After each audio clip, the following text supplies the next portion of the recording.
Graham, and this is another episode of my Being series. And on this episode, I'll be speaking with Matt Robison.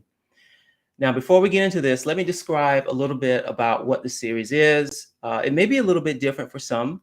So let me kind of describe it briefly here. So what I like to do with this series, oh, hold on. I'm hearing a little feedback here. Let me get that out of here. All right. Sorry about that. So let me begin again here because Matt, we're recording this for Matt's podcast too. So my name is Rod Graham, and this is another episode of my Being series, and I'm here with Matt Robison. Before I start talking with Matt, let me describe what this series is about. So with this series, I like to understand the person, how they came to be, and then also how they think about some social and political and cultural issues. And Matt is perfect for this. In fact, he's one of the guests who I think is the most informed, and I can't wait to hear some of the things that he has to say. Really, Matt. I was looking at your history, and I was like, wow, this guy has got to have a lot of knowledge. So it's a I'm lot of really pressure, excited. man. It's a lot of pressure. Always under promise and over deliver. I So see. tell them all about the warts and the peccadillos and the felonies and all that stuff first. I see. Well, I'm sure that you're going to deliver. So I'm so confident. I don't have to under promise, right? This is really good. In fact, what I'm going to do is read his background, and I wanted to crib it. This is from your website, because a lot of times people, they use a lot of words, and you want to kind of crib it, but yours was so well written. It was like bang, bang, bang, bang, bang. There's nothing I could really take out, and I was like, okay, this guy really knows what he's doing. So I'm just going to read it. To give the viewers a sense of who you are. And then I'll ask you to say more about yourself. So Matt Robison is a writer, podcast host, and political analyst who focuses on trends in demographics, psychology, policy, and economics that are shaping American politics. And he's very good at that. He's the co-host of the Beyond Politics podcast, which I was on once. Oh, no, was I on a different one? Because I don't remember talking with the Congressman Paul Hodes. Some of them we do together. Some of them I do solo. We'll have you back and you'll get to do a run with Paul, which is fun. Okay. Yeah. So he's the co-host of the Beyond Politics podcast, which is doing quite well now. Good for Matt. He spent a decade working on Capitol Hill as a legislative director and chief of staff to 3 members of Congress, and also worked as a senior advisor, campaign manager, and consultant on several congressional races. In 2012, he ran a come-from-behind race that made national headlines as the biggest surprise win of the election. Now, that come-from-behind race, was that for state senate? That was U.S. Congress. That was John Tierney, at the time well-known congressman, and that race was a whole ball of wax. Okay, awesome. He went on to work as policy director in the New Hampshire State Senate, successfully helping to coordinate the legislative effort to pass Medicaid expansion. Very good. Matt holds a bachelor's degree in economics from Swarthmore College and a master's degree in public policy from the Harvard Kennedy School of Government. So, Matt, in a way, you're those elites that are calling these other people out in the middle of the country deplorables. Is that right? I've met a few. I know those elites. Yes, I've run into a couple. I see. So have I. He lives with his wife and 3 children in Amherst, Massachusetts. So that's coming from your website, and so I mean it's a great summary of what you've done professionally. But I want to know a little bit about how you decided to get into this whole political arena. Why choose something so stressful, right? So what's your backstory? Well, how did I, for video viewers, you can see the flag, the American flag behind me. Now, I've gotten some criticism for maybe feeling a little too MAGA for having this behind me. And I'm a patriotic guy, but the reason I have this behind me is it's personal. This is a flag that flew over the U.S. Capitol, and it was flown on my behalf by U.S. Congressman Charlie Rangel, who represented Harlem for, 40, 50 years.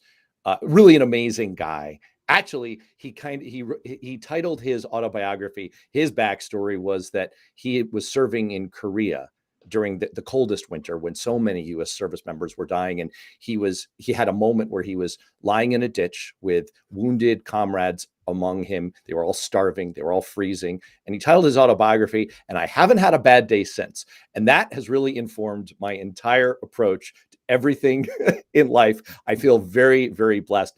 Charlie Rangel flew this flag over the US Capitol because he had worked with my father on legislation that tried to incentivize getting job training for disadvantaged workers. That was my father's thing. My father died in 1986. And so Charlie flew this.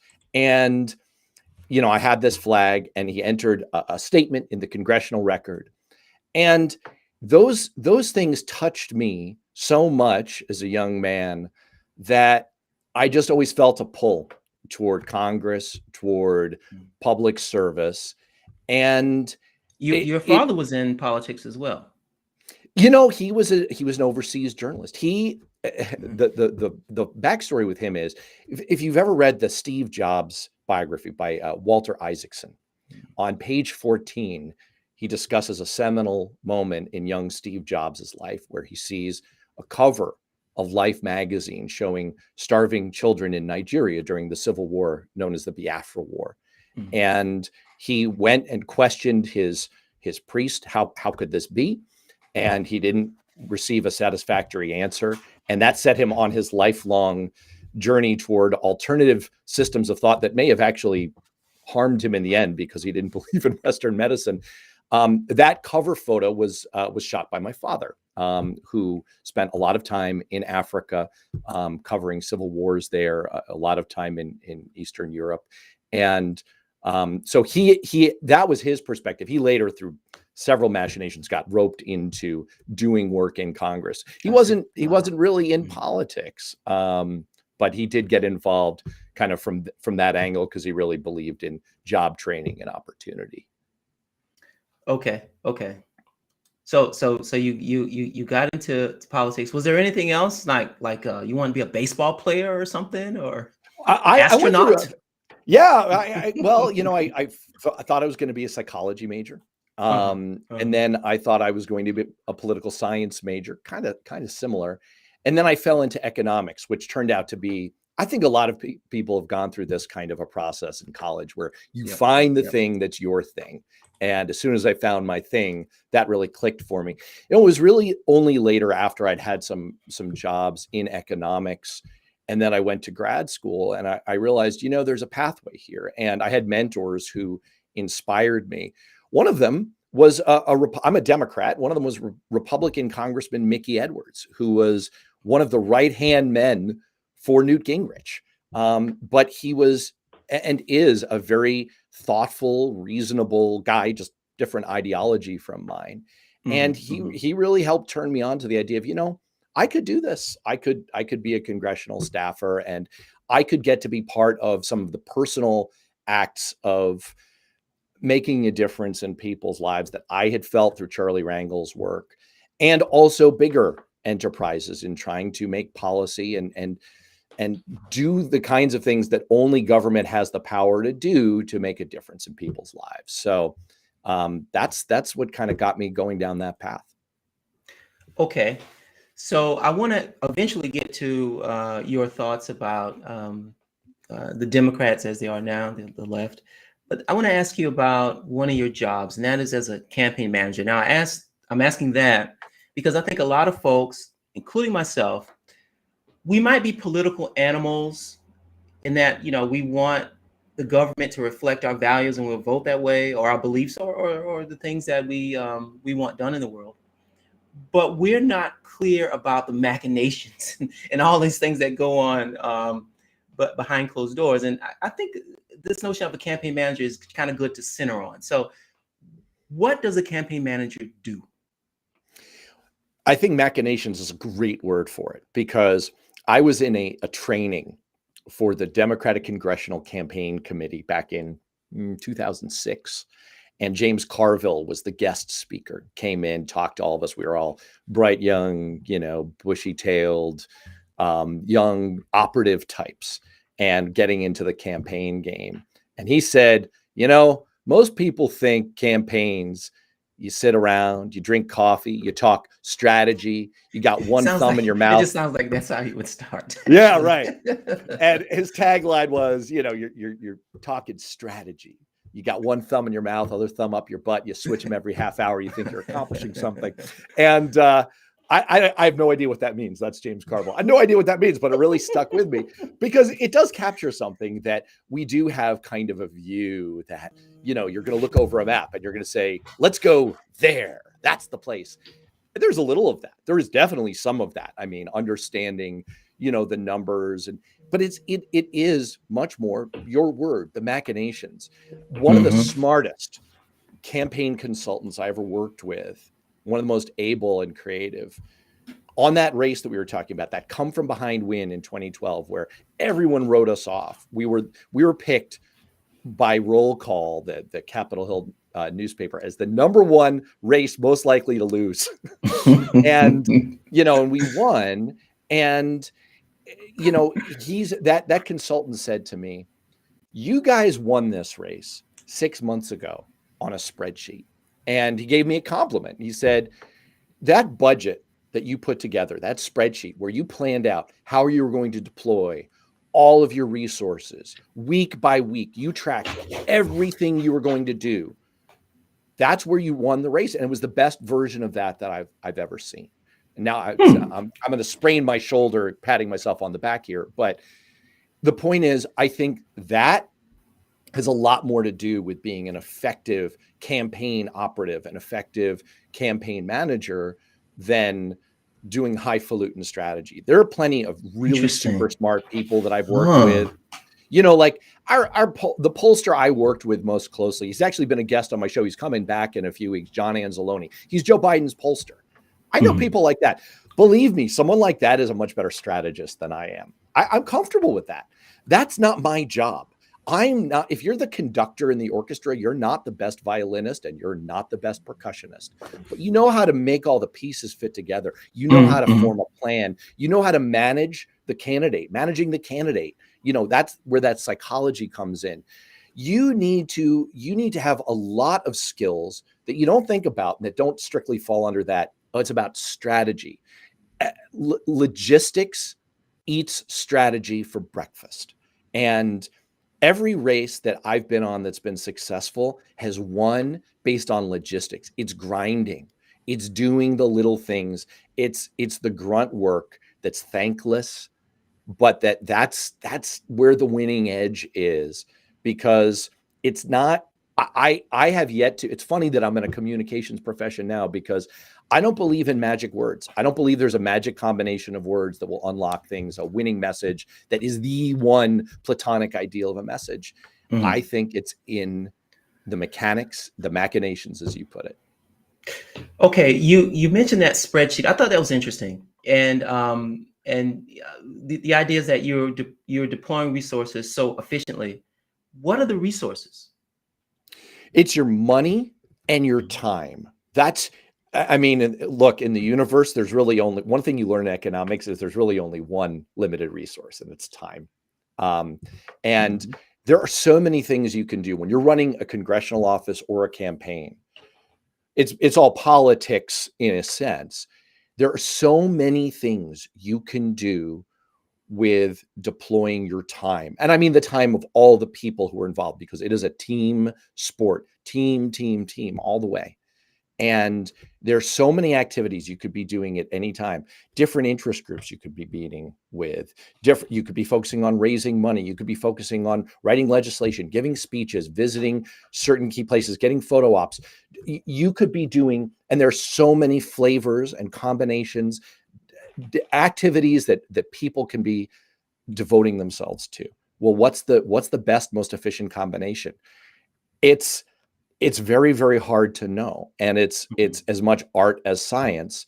And so I'm not saying that my spreadsheet or any one plan is the ideal plan or the best plan, but being able to limit your mistake. Look, I'm a big basketball fan, right? I'm rooting for the Celtics.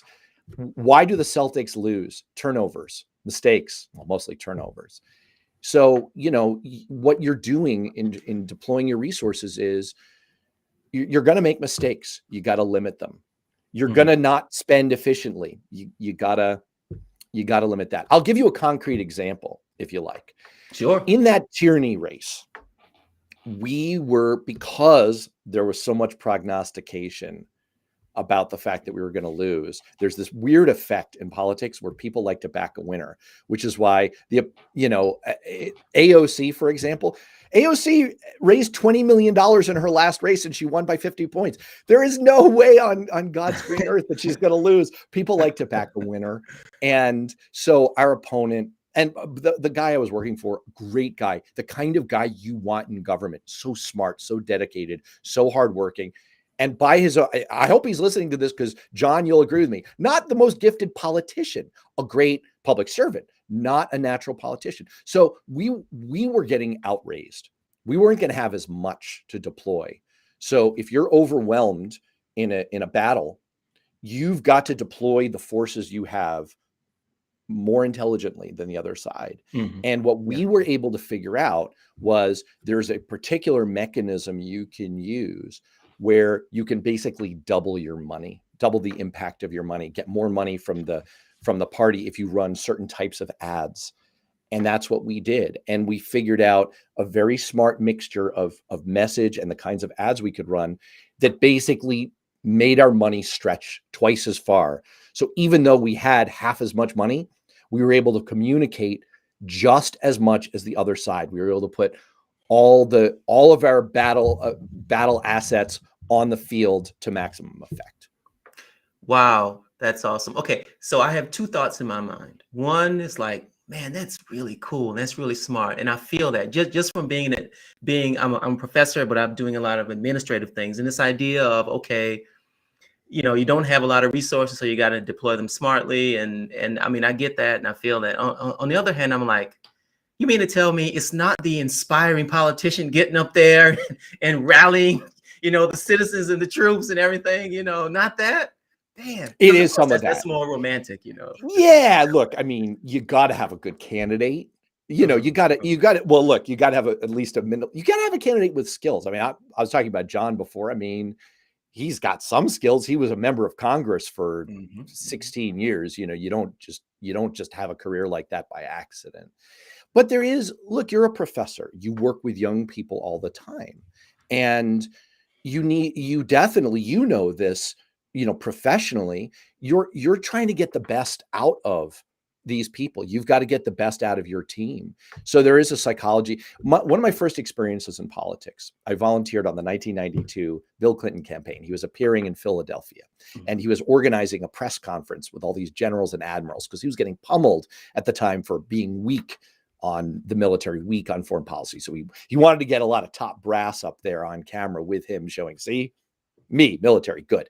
And so my job as a young college kid was I was chauffeuring some of these generals and admirals to and from the airport. By the way, I met Bill Clinton backstage in the green room there, and I was so thunderstruck. Talk about not being nimble on your feet.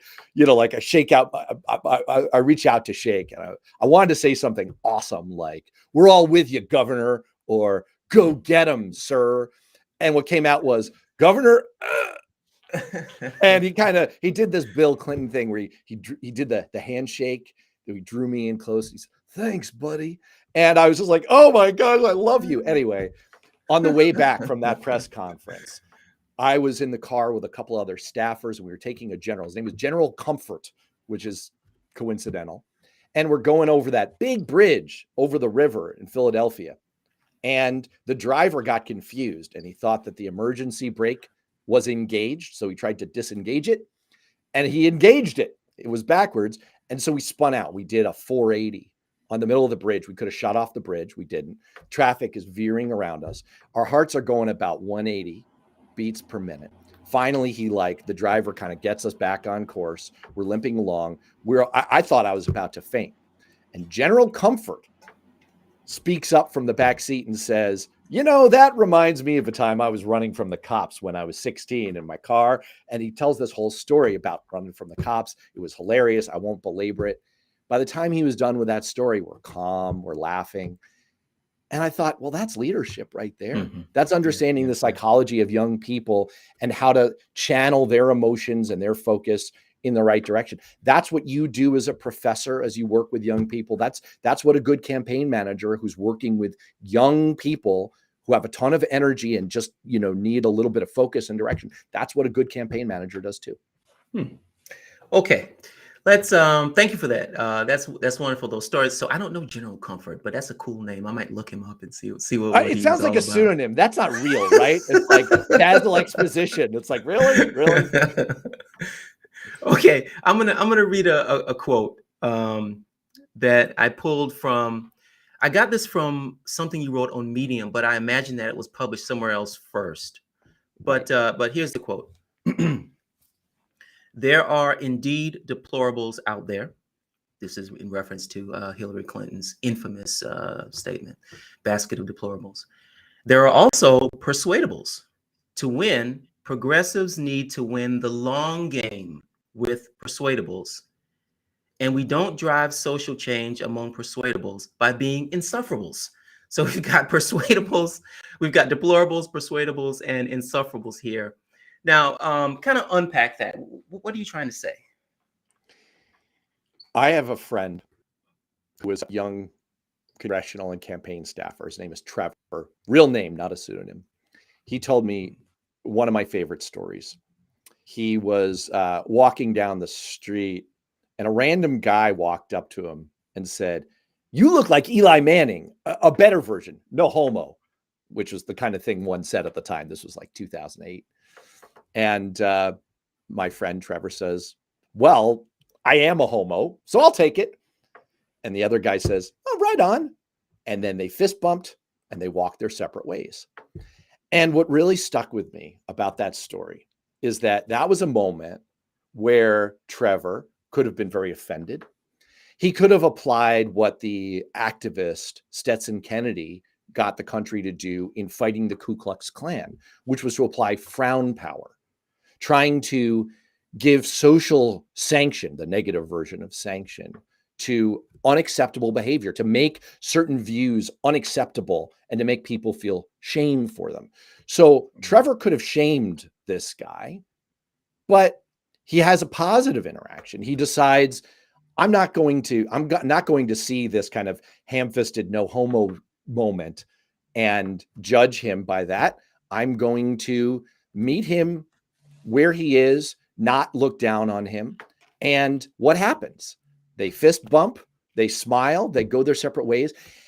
And I would think to myself, how does this person now feel about this interaction that he had with Trevor? How does he feel about gay people now? I don't know what his views were going in. Maybe this was just like a habit statement. I mean, people used to say that kind of thing. We try not to these days. And I think also about the massive, massive social change that we underwent in this country. You can look at it in the polling, look it up. It's stark. We went from opposition to marriage equality, gay marriage, running about 65% against, 35% for, to flipping in about 5 or 10 years. It's amazing. Yeah. It's amazing. Well, how did we do it?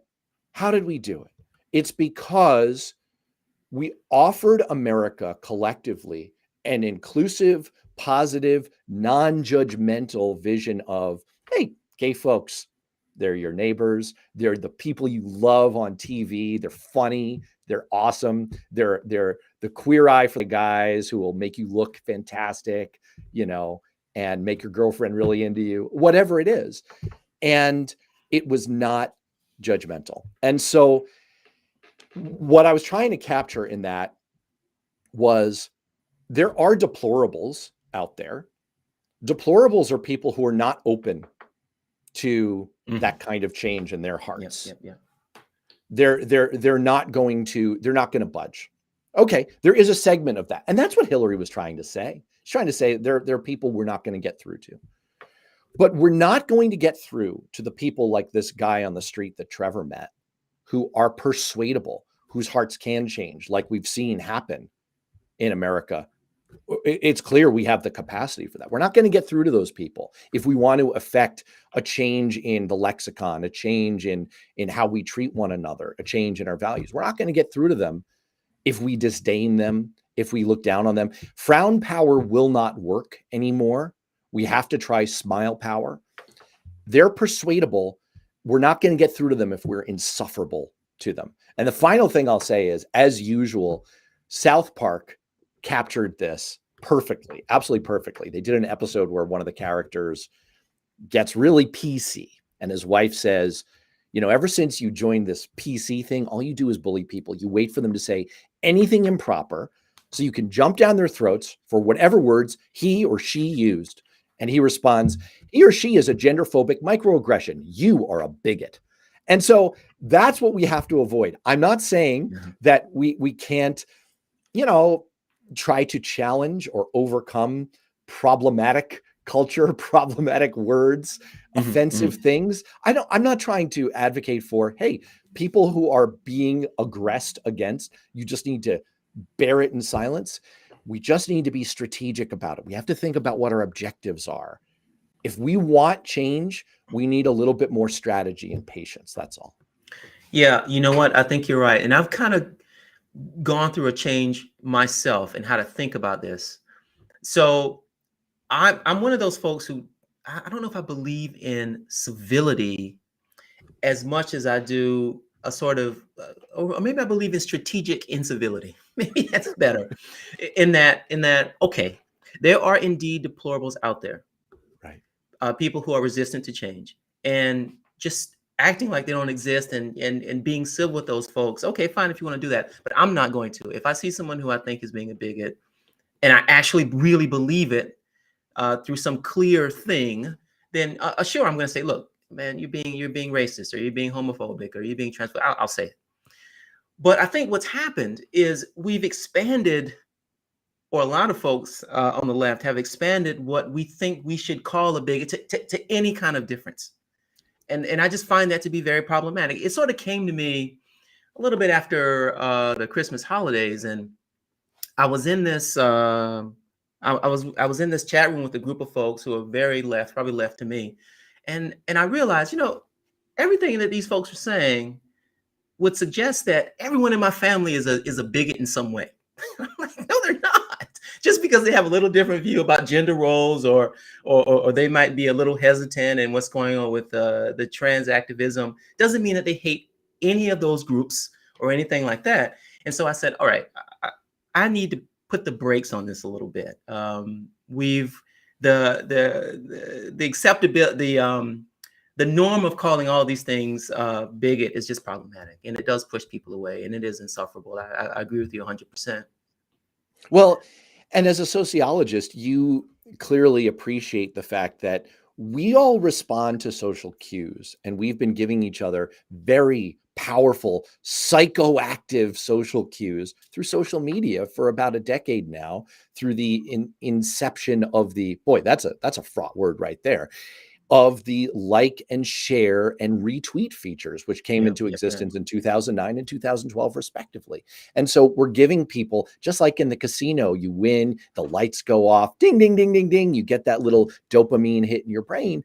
We're giving people likes and thumbs ups and shares and hugs and whatever online for, oh, you just dunked on that. You owned them online. That's right. Good for you. It incentivizes that behavior. Yeah. It incentivizes it. And this is what Barack Obama said, right? It's like, well, you struck a blow for social justice today because you own that person online. And look, I'm with you. I am with you that, you know, we have seen this movie in history. You have to stand up to bigotry. You have to stand up to vicious injustice. Of course, I agree. And it takes bravery to do that. And so people should be applauded for doing that. But this is where words kind of fail me, because it feels like we need to reset our incentive structures so that people are a little smarter. We give each other a little bit more grace, because there is such a blowback boomerang effect of, like my friend Trevor on the street, you know, he comes down like a ton of bricks on that guy. It's a totally different interaction. And the aggregation of those kinds of interactions, all before you know it, you've got a MAGA deplorable type that you can't get back. Yeah, I want to show you something before I move on, because I mean the data just kind of backs this up. So the listeners won't be able to see this, so I'll try and narrate it. But what I'm sharing with Matt here is some research done by Pew, and it's oh, wait a minute, I want to make sure I get it. Yeah, that's it. Some research done by Pew, where it's a political typology, where it's a random sample of respondents, and they ask them a series of questions to figure out where they stand on the political spectrum. So you've got two extremes. You've got what the Pew is calling the faith and flag conservatives. That's 10% of the general public.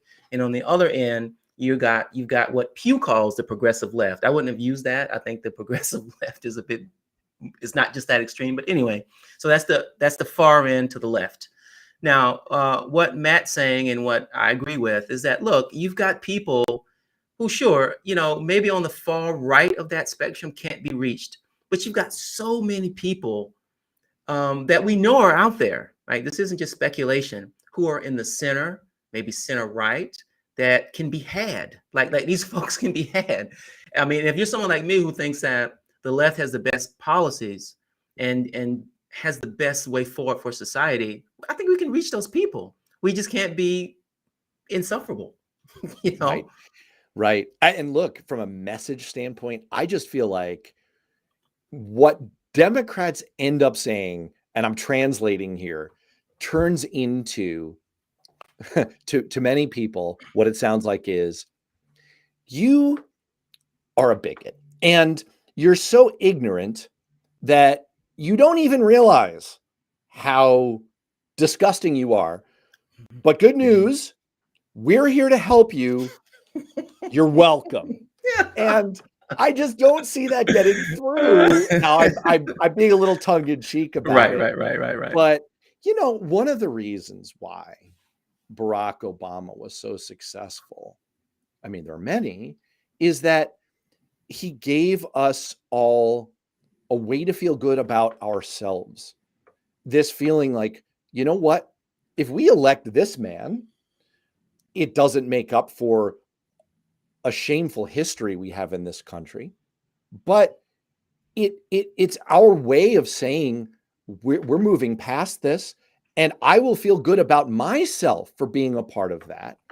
And that's why you did see this outpouring of effusive joy among many when he won, because it was feeling good about ourselves. The thing that Donald Trump offers people is you can feel good about yourself. Now, the views that he ascribes to and the things that they feel good about, that's not great. But you can at least begin to understand. Well, you can definitely understand, my gosh, with, as a sociologist, I mean, let me pose that as a question back to you. Is that right? Like, is that essentially what he's offering to them when he says everything's too PC, like, I can come out and say this, you don't have to feel bad about yourself. You can feel good about yourself. You're great. Like, is that sort of is that the alchemy that he's performing? Yeah, I think so. I think what he's doing is he's offering them dignity. Dignity. That's the perfect word. That's the word. Well, yeah, but there's been a couple of, it's not in my head right now, but there's been a couple of books written about this. One of the best critiques is a philosopher from Harvard, Michael Sandel. I've forgotten the name of the book, but he makes the argument that both the left and right tend to focus in the past, up until the Trump campaign, focused on things that didn't necessarily connect with working class people. They kind of left them behind. The left does it in the way that we're talking about here, the PC stuff. The right did it as well by focusing on wealthier Americans. And what Donald Trump did was he tapped into that feeling of being left behind, of not being respected, and he gave them dignity. And I kind of like that critique. And it's a little bit softer than saying that, okay, well, Donald Trump is appealing to their racist, bigoted notions. I'm sure there's a part of that in there, but I think that a lot of people just wanted a guy who was speaking to them and, at least appearing to see them. I mean, I don't know how true that was, but yeah, that's kind of my take on it. Well, that lines up with the political analysis that you see from people like Elaine Kamarck, who was on the Beyond Politics show a couple of months ago. And, you know, she's written an updated report for Democrats, got a lot of coverage in the press. If people are following this, you know, and you're into politics, just you can Google it. You can Google it. But, you know, this is the exact analysis that she puts forward. And the Democrats kind of fool themselves into thinking that economic issues will trump, bad choice of word, will trump culture issues. She said it's the other way around, and now it's very literal. Culture trumps economics every time, and it feels like that's kind of the analysis that you're pointing to there, is that, you know, this basic feeling of I accept you, I like you, you're awesome, you don't have to change who you are. This makes you uncomfortable. It makes me uncomfortable too. I'm like you. You know what? You may not like everything I say and do. I know, you know, I may be a little ridiculous. When I pretend that I'm shoveling coal, I may look like a cartoon, whatever it is, but I don't look down on you. I respect you. These other people, they are, you know, you said at the top of the show, like these Ivy League elites. And it's like, there's a truthiness in that, and you can see the appeal. All right, let's kind of move on a little bit here to something else you wrote. You wrote about Democrats chasing shiny objects, just you know, focusing on the national elections, I guess. Kind of unpack that a little bit. How are Democrats chasing shiny objects? I think as a party, we have a lot of ghosts in our house. We're living with the ghost of Martin Luther King Jr. We're living with the ghost of LBJ. It's a lot of acronyms. We're living with the ghost of MLK, LBJ, and RBG. We tend to think of change and what we want as happening in broad strokes, in, as Bernie would say, big, bold legislation or landmark judicial rulings. And that does happen sometimes, but most of the time it happens. It's like the poem "Peace comes dropping slow." Change comes dropping slow, and it's like what we were talking about on campaigns before. It's not a lot of highfalutin strategy stuff. It's down in the weeds, and it's a piece at a time. So while we tend to think about, you know, landmark legislation like the Build Back Better bill, you know, which is the big shiny object that Ezra Klein was speaking about, most real change happens with a lot of small stuff that we never think about. One of the bills I'm really proud of writing and working to get passed, obviously it's the member of Congress, him or herself, who passes it. But I was working for one member of Congress from Maine starting in 2002. And I worked for 5 years on a bill to create a regional development commission to invest in poor rural areas in New England where people were leaving. It's kind of the same type of poverty we think about in the industrial Midwest and in Appalachia. Well, it happens in other areas of the country too, including in the ice belt in the far northeast of the country. And there are counties where, you know, out migration is in the double digits. And so, you know, they're losing young people. They have no jobs. And I wanted to create, and the member of Congress I was working for wanted to create a federal entity to invest economically in places like that. Well, I worked on it for 5 years, trying at the staff level to write the bill and build coalitions and find the right legislative vehicle to pass it. And all this stuff doesn't make a lot of headlines. And finally, when I was working for my now co-host Paul Hodes, when he was a congressman from New Hampshire, we slipped it into a larger agriculture appropriations bill, and we got it passed. And we had to create a coalition. We had to get 2 other commissions passed at the same time so that we could get enough votes and enough supporters from enough places. We got it passed. And then the first year, it had $500,000 in funding. $500,000. Since then, the funding has gone up and up and up. And over the last 10 years, it's invested something on the order of $80 million. There are hundreds, if not thousands, of people who have roads and broadband and clean energy investments and jobs today across 4 states because of the existence of that commission. I'm not trying to take the personal credit for that, but it's an right. example of you would not have heard of this. Most people in government, because I then worked in state government, hadn't heard of this entity. But this is where the action is happening. If you read Michael Lewis and his book, The Fifth Risk, most of the action in the federal government is happening in agencies, people making decisions to try to make people's lives better off, people you would never hear of.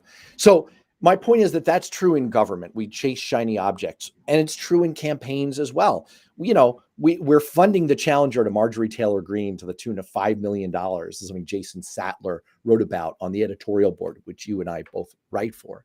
Well, this challenger, bless his heart, has no chance, right? And at the same time, we're spending $5 million there, $20 million for Alexandria Ocasio-Cortez to win by 50 points. 70% of all local races in this country, where a lot of the real change happens, where protecting elections happens, 70% of local races go uncontested. We can't even get a candidate. I read that in that piece. I'm like, what? That's amazing. Right. I mean, right. Exactly. Think about it. Just makes no sense. I mean, are we that apathetic, or people don't know? I mean, is it that you're apathetic or indifferent? I don't know, and I don't care. I mean, it's in 2020, the Democratic Party spent $50 million combined on all the state legislative races across the country. We spent 7 times more than that, $350 million on winning the U.S. House. Just one more example. My old buddy from Capitol Hill, an awesome dude, Jamie Harrison, may be familiar to some people. He's the chair of the Democratic Party now. Great guy, worked with him in Congress, and he ran for U.S. Senate in South Carolina against Lindsey Graham. Look, I wanted to beat Lindsey Graham, okay? And I gave myself way too much money to Jamie Harrison. I love Jamie Harrison. I was going to give him money. I mean, they got me because it was a fundraiser where they had Mark Hamill as the headliner. Of course, I'm going to give Luke Skywalker money to go to my friend Jamie's campaign. So, I gave way more than I should have. I hope my wife's not listening to this. But Jamie, I love him, but he lost by 14 points because we weren't really going to win that race. And you know what? I'm from South Carolina, and so I didn't know that. Yes. I remember. It seems like there was some optimism about that guy. I had optimism. I had the belief. There was a sense, I thought, that he may have been competitive in that. But anyway, even still, I get your point. I mean, what was the realistic chances that he was going to unseat Lindsey Graham? Or look, I don't regret my decision, because part of your political giving is like, you're my friend, I'm giving you money, end of story.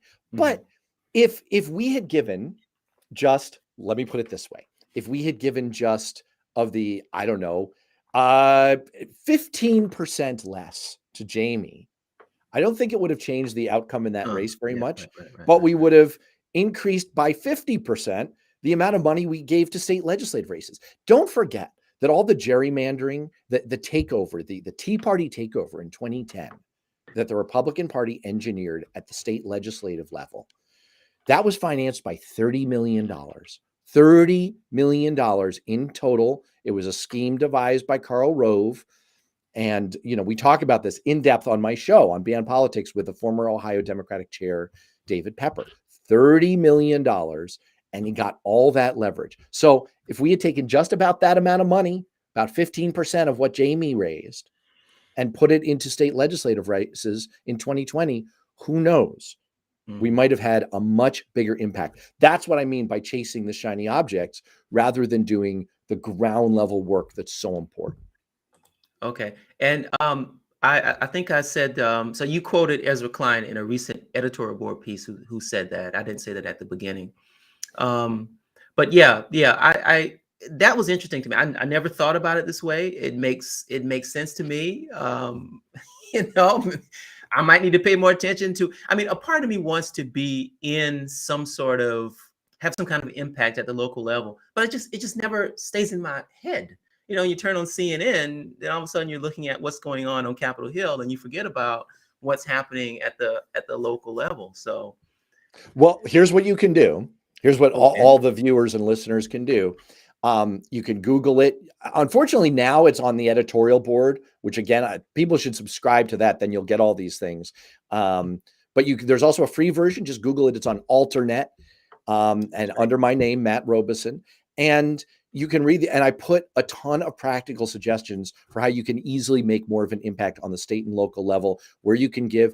And, a simple rule of thumb is, if you're going to give to a federal candidate, make a rule for yourself. You're going to give that amount more. Make it easy. Give to the Democratic Legislative Campaign Committee for the Democrats. That's easy. Or I give some specific individual races and places you can give to, or people can run yourself.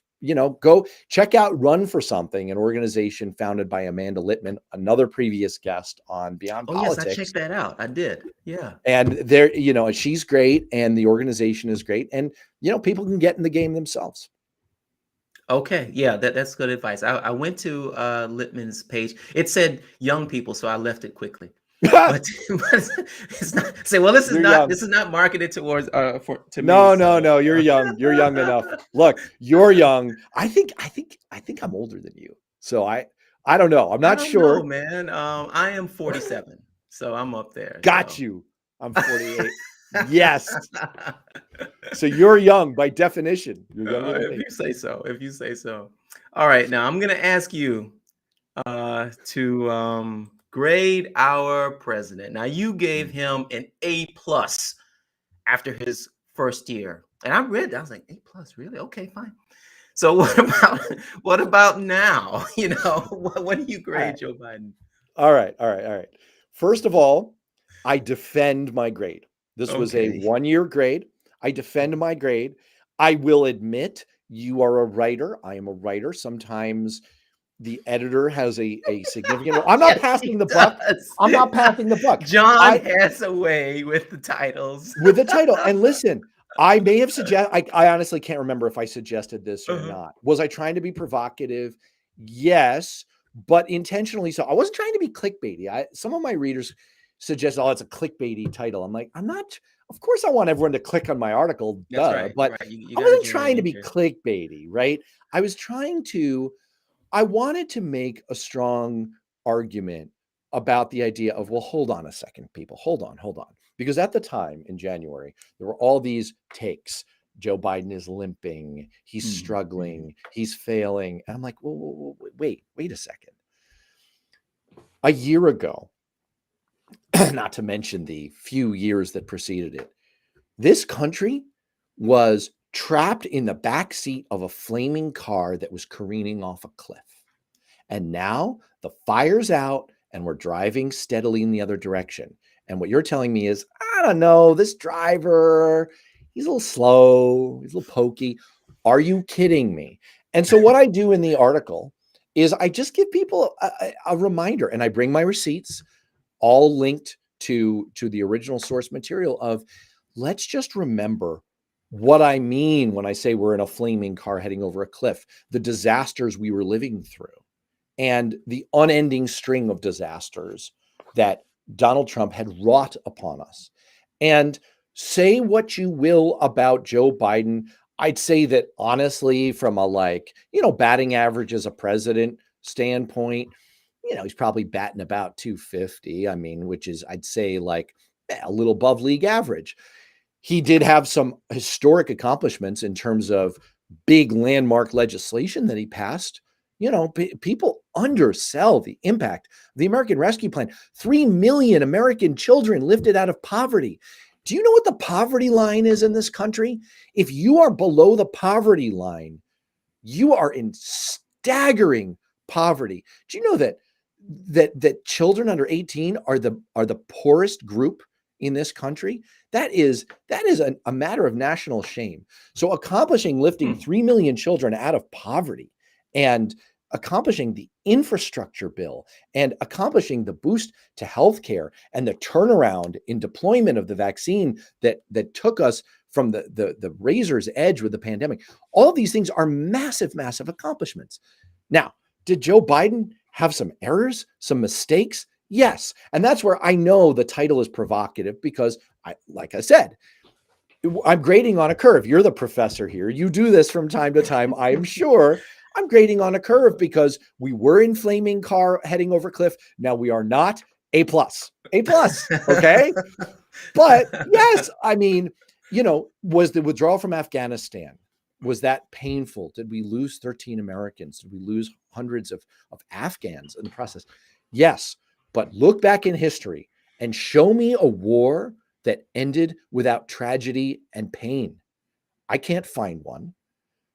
Should we have had more masks available in the summer of 2021? Yes, that was a logistics failure. It is small in comparison to the massive logistics success of the vaccine deployment. And the list goes on and on. The final one I will say, before I actually answer your question, see how much I just filibustered there? Matt Robison for Senate. The final one I'll say is, well, inflation. Look, I just had the noted economist Mark Zandi on Beyond Politics. Yes, I'm plugging Beyond Politics. I want everybody to subscribe. Just do me a favor. Listen to the sound of my voice for the next 60 seconds, but just go over wherever you listen to your podcast. Just hit follow on Beyond Politics. I think it'll be worthwhile. So we had Mark Zandi on, and he broke it down. He brought his receipts too. Inflation is almost all caused by Russia invasion and the pandemic. Say it with me, people, the Russian invasion and the pandemic. Do we blame Joe Biden for this? No. The effect of the American Rescue Plan spending last year, virtually zero when it comes to inflation. And Zandi lays out. Hold on. So that's new. So I get the whole Russia invasion thing. I mean, I can kind of link it in my head to, Ukraine and the fact that there's no grain coming out of Russian oil or something like that.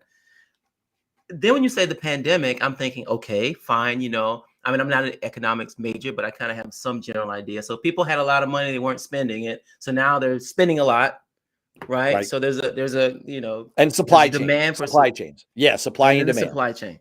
Yeah. But what about so now I'm kind of pushing back a little bit. So what about the decision to not allow people to live their normal lives? That sort of built up all that extra cash that is now flooding the market. And then two, what about all the stimulus checks, which gave people a lot of money? So I think let me take that in reverse order, not to confuse people. The spending, we spent about $5 trillion in this country in pandemic economic relief. 4+ trillion of it was bipartisan under Donald Trump. So what the Biden critics would like to have one believe is, okay, we did all of this, but it was just this last bit under Biden that's responsible for inflation. Actually, if you look at the international comparison, there are two pieces we can find from the international data.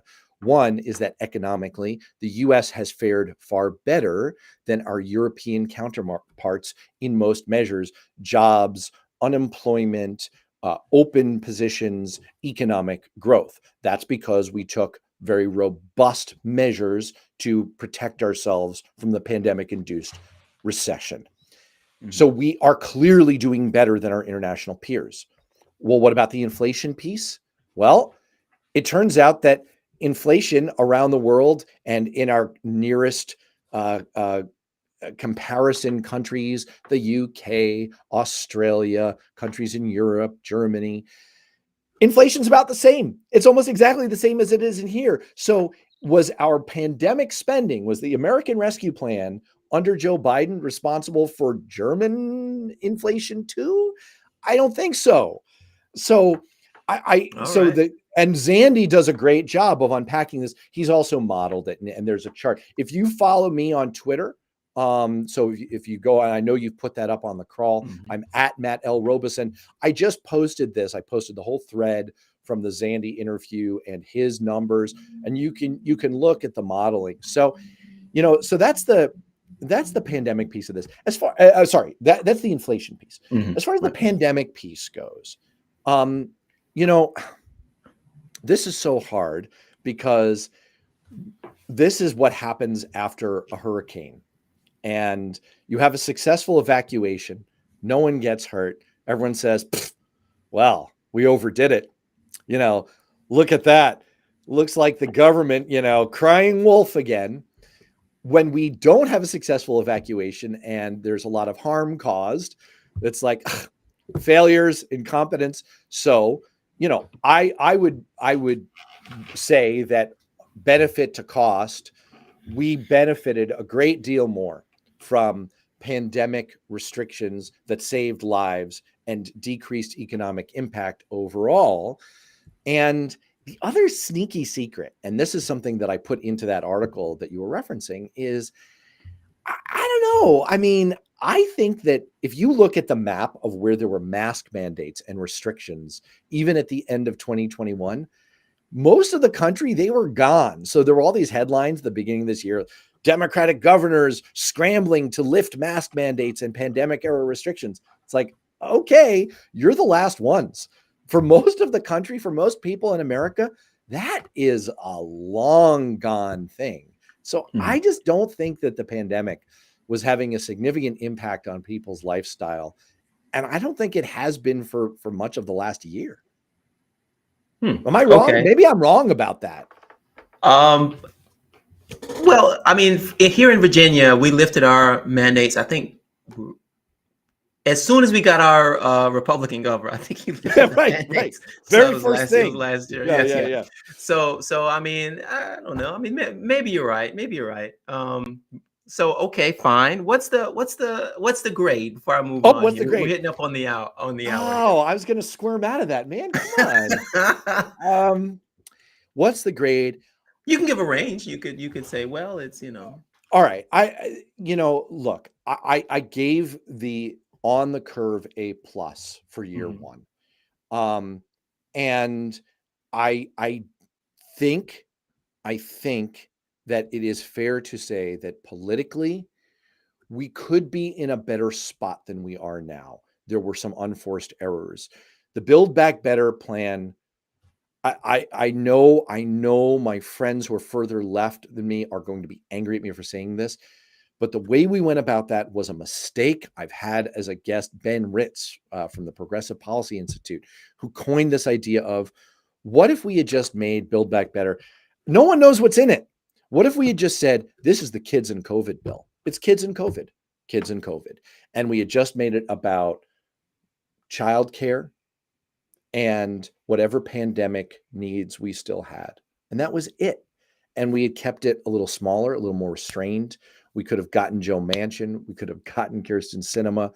We could have gotten a smaller, more measurable thing done. I think there were tonal things that the president could have accomplished. All of that said, I still think he's in B+ range. I still think that you have to factor in that he passed historically huge pieces of legislation in 2021. He still successfully ushered us out of that stage of the pandemic, deployed the most successful mass vaccination campaign in history. All of that's got to matter for something. So, and then finally, I know that it's a low bar, but you have to give some of the comparative. The curve is still there. You have to say, my gosh, we're seeing in real time from the January 6th committee that our last president tried to foment a coup. And so we have a relatively normal anodyne president who's, he's a little clumsy at times, but he's trying to do mostly the right stuff. I don't get this let's go Brandon thing. I don't get the vitriolic reaction to the man. Like, he's not a culture warrior. He's not a divisive figure. He's trying.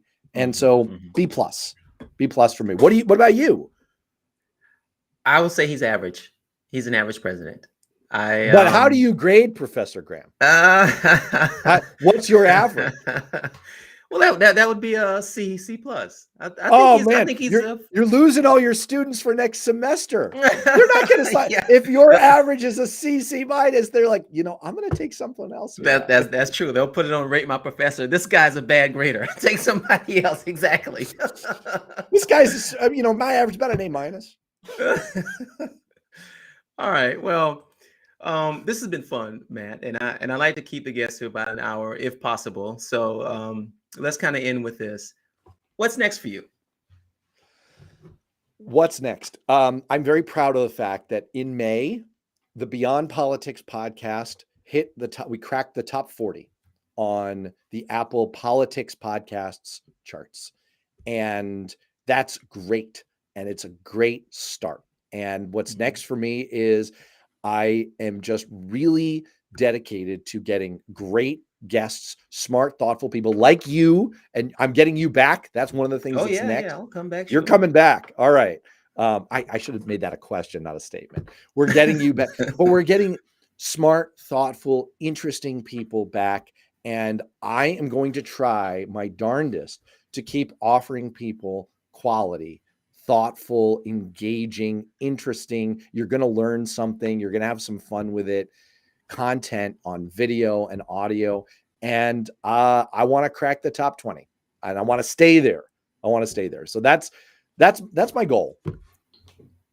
I think that's going to happen. I do sense a shift away from people, looking for the culture warrior or the far left, people who are trying the outrage machine type podcasts and looking for more thoughtful podcasts like yours.